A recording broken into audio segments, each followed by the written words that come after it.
This is Miss Williams with another story this week. I hope you enjoyed our story last week about nature, and your teachers were so excited to see and your answers that you wrote last week for your extra points. So let's try to do it again this week. So the story we're reading this week is called Bat Loves the Night. It is by Nicola Davies, that's the author, and it's illustrated by Sarah Fox Davies. So last week, the story that we read, I told you that it was a nonfiction book, meaning that it was true. This week, the story is actually a nonfiction book as well.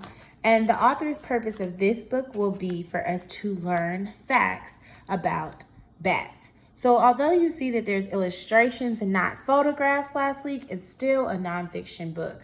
Sometimes the author will try to appeal to children, and so they will draw pictures instead of taking pictures, and they're going to be giving us facts about this story. So this is a nonfiction book, even though it looks like it's not. All right, so here we go. Let's find out about bats and how they are at night. Bat is waking, upside down as usual, hanging by her toenails. Her beady eyes open, her pixie ears twitch. She shakes her thistledown fur. She unfurls her wings, made of skin so fine the finger bones inside show through. The pipitral bat's body is no bigger than your thumb. So there's their body, as big as our thumbs. A bat's wing is its arm and hand. 4 extra long fingers support the skin of the wing. Bats' toes are shaped like hooks, so it's no effort for a bat to hang upside down. Now she unhooks her toes and drops into black space. With a sound like a tiny umbrella opening, she flaps her wings. Bat is flying.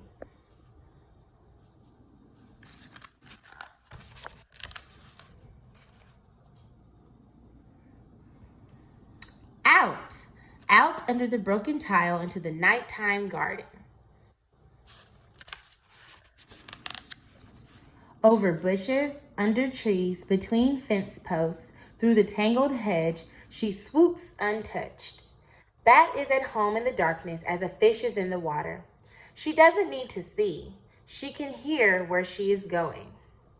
Bats can see, but in the dark, good ears are more useful than eyes.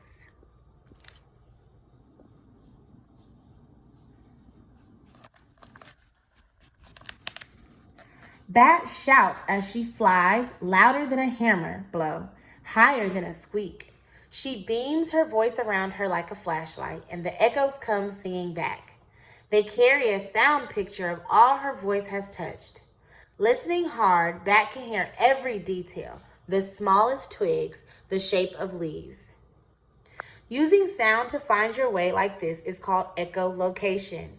The noise bats make when they shout is too high for humans to hear. Gliding and fluttering back and forth, she shouts her torch of sound among the trees, listening for her supper. All is still. Then a fat moth takes flight below her. Bat plunges fast as blinking and grabs it in her open mouth. But the moth's pearly scales are moon dust slippery. It slithers from between her teeth. Bat dives, nets it with a wingtip, scoops it to her mouth. This time, she bites hard. Its wings fall away like the wrapper from a candy. In a moment, the moth is eaten, but Bat sneezes. The dusty scales got up her nose. A bat can eat dozens of big moths in a single night, or thousands of tiny flies, gnats, and mosquitoes. Most species of bats eat insects, but there are some that eat fruit, fish, frogs, and even blood. Hunting time has run out. The dark will soon be gone. In the east, the sky is getting light. It's past Bat's bedtime. The place where bats sleep in the day is called a roost.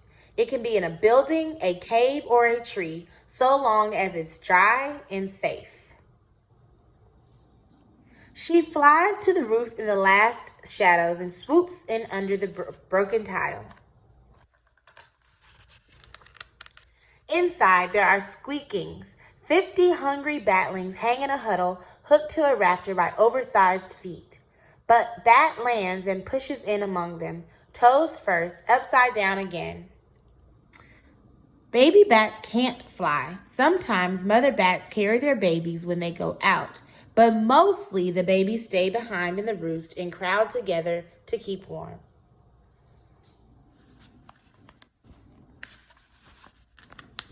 Bat knows her baby's voice and calls to it.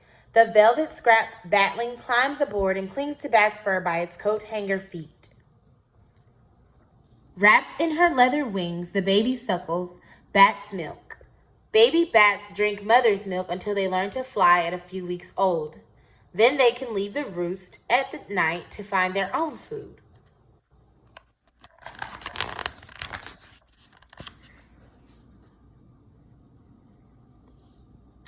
Outside, the birds are singing. The flowers turn their faces to the sun. But inside the roof hole, the darkness stays. Bat dozes with her batling, waiting. Bats are nocturnal. That means they rest by day and come out at night to search for food.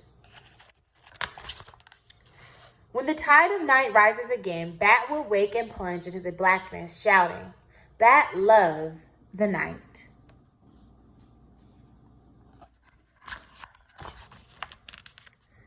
The end. And in the back of some nonfiction books, there is a text feature which is called an index. And the index basically has some words, and then it tells you what pages you could go back to find out about those words. And that is the end. So remember, your teacher will be posting this video, and you are going to go listen to the story, send those answers back, and get those extra points. Thank you for reading with me this week. See you later. Bye, guys.